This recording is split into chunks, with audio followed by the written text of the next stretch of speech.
Hey everybody, I had some questions about how to access the article, the free version, and so I just wanted to make a quick tutorial to show you how to access the article correctly. So here in the syllabus I have the article, and it's called Working Effectively with Students in a BD, with BD in a Gen Ed Classroom.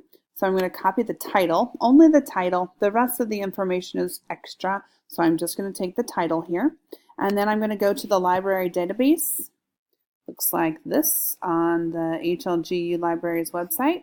And if you scroll down, you'll see the EBSCOhost link. If you click that, it opens up in a new tab. And the very top link says EBSCOhost Databases. If you click that, and then from this screen, please select all.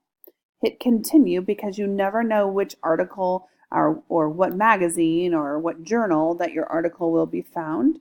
And so here you can paste in the title. And if you hit the search button,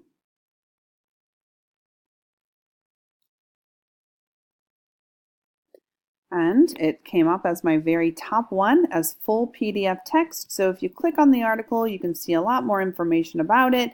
You can go to the full PDF, which then brings it up within the library database, which allows you to download from here, which is saving that to your computer, or to print it directly from here. I hope this helped you out, and I'll see you in class.